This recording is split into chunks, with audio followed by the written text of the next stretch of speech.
Hey minasan, I'm Nathan and welcome to Ninja Monkey, the place for all things related to Japan, where I help you plan your trips and give you Japan related ideas. My time in Ashikaga was truly an adventure.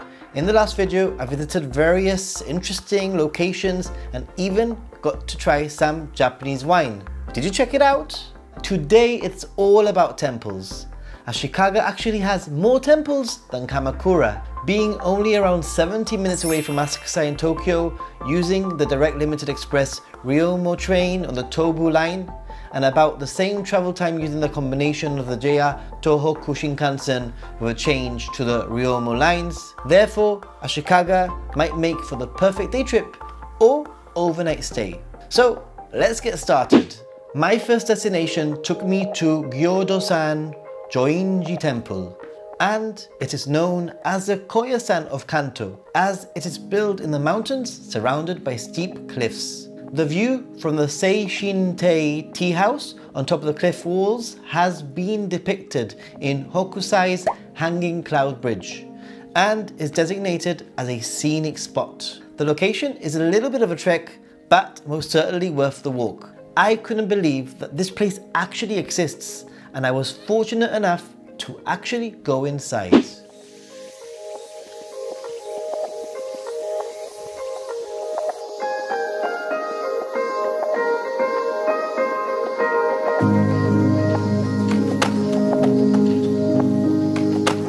I've actually always been fascinated by this print by Hokusai.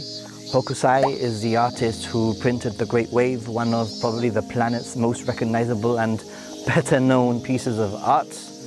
And there's this print of a temple and a bridge connected to a small sort of tea house on a mountain, and it's always fascinated me and it's always made me wonder, where is this place? Well, it turns out that it's here in Ashikaga, where I am.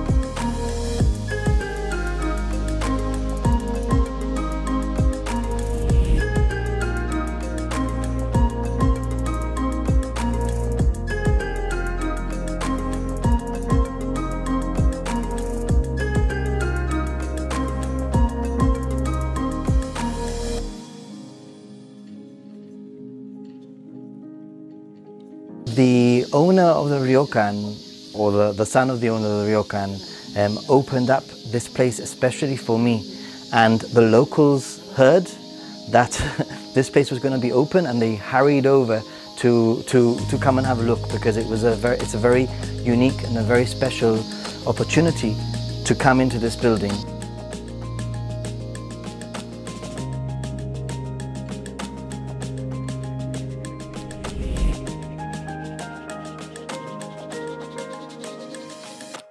This location, this building, is only opened a few times a year and only for special occasions, so I'm incredibly honored to be given this opportunity to experience this beautiful place.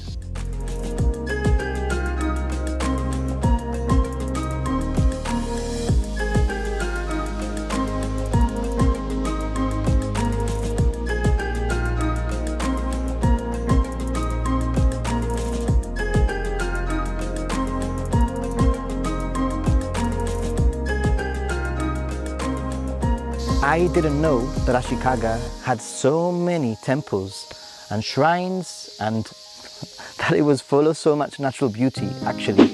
Chorinji Temple is my next stop and could potentially also be one of Ashikaga's friendliest temples. I was greeted with freshly roasted coffee from a unique coffee store that opens twice a week from 10 AM to 12 AM. So it's worth a morning visit, and if you're lucky, you might be able to have a unique temple experience with some tasty coffee too.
temple that I stand in right now, it was used in World War II. It was actually used as a school for boys and girls, just to give a little bit of shelter to the children.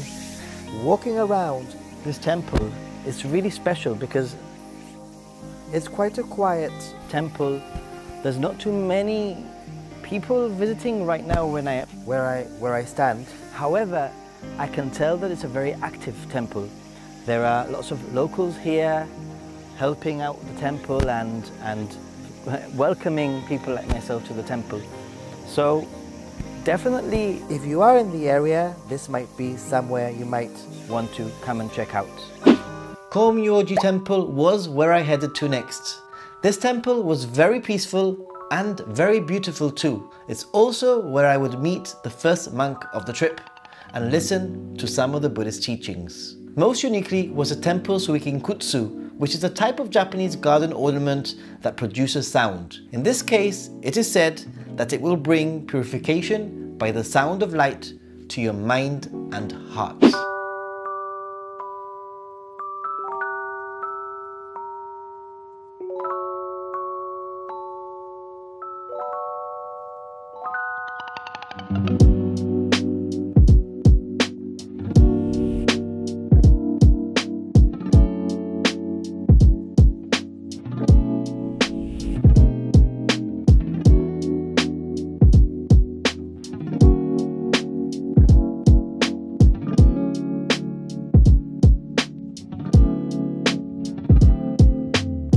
I am in Koumyoji Temple, another temple here in Ashikaga.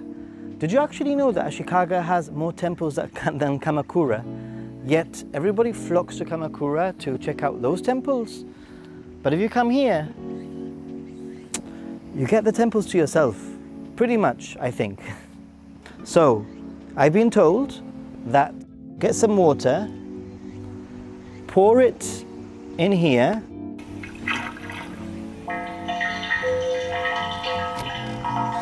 that's pretty cool.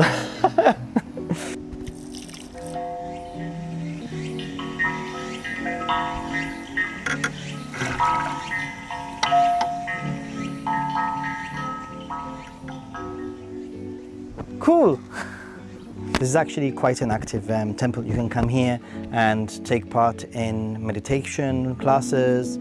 They do yoga. You can listen to the monk, tell stories and teachings, obviously if you can understand Japanese.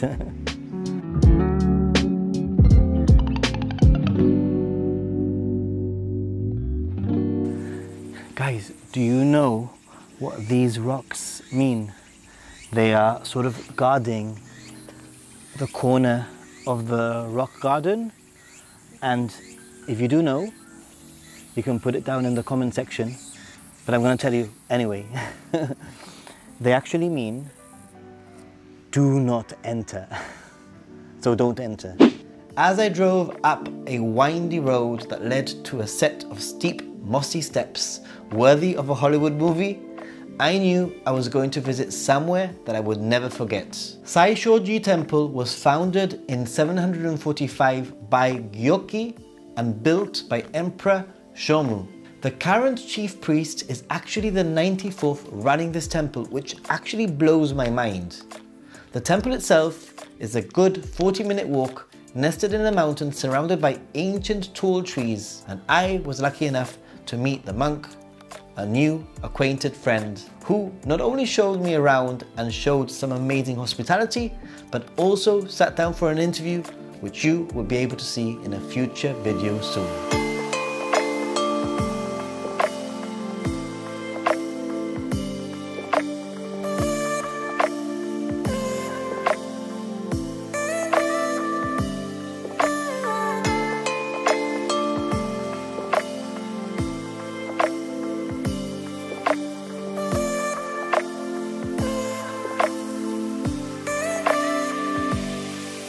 I am in Saishoji Temple here in Ashikaga, actually quite a little bit of a trek. Maybe for this one you might need a car. This place is rather magical. It's surrounded by mountains, it's in a mountain.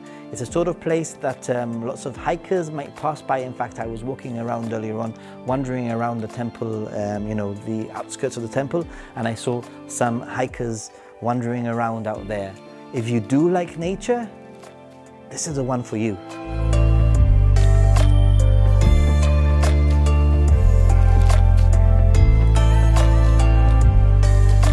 One of the things that I absolutely love about walking around these temples, especially in these like inaka or like countryside or a little bit out of the way places, is how welcoming people are. Not only does a monk speak very good English and is very interested in having a conversation with you, but it's a welcoming temple which you definitely need to check out. Walking around the temple, there are so many details. The ceiling is so high, there are wooden panels and sliding doors. Take it all in, because you might miss something if you're not careful. So don't miss anything. Have a look around.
One of the activities that you can, activities, not really an activity, it is I guess, but one of the things that you can do here is you can participate in one of the rituals where you can give a prayer, you can make an offering to the monk, who will then perform a ritual for your wish to come true. So if you are traveling around the area and you really want to have that sort of experience, this place is welcoming of tourists, welcoming of foreigners, English speakers, etc. So that's another reason to come. I hope that I am showcasing some interesting places that you might not have considered going to, and maybe I can change your mind. Ashikaga is close enough to Tokyo that it's worth a day trip, but as you can see, staying overnight might be the best option. There is plenty for me to show you, and I will hopefully be able to entice you to visit Ashikaga. And if you are enjoying this type of content, then please let me know by liking and maybe subscribing too. Once again, thank you so much for watching all the way to the end, and if you have, then prove it by commenting with a shrine emoji, even if you have nothing to say. Like I always say, stay positive team, but COVID negative. Arigatou gozaimasu. Gracias. Thanks. Bye.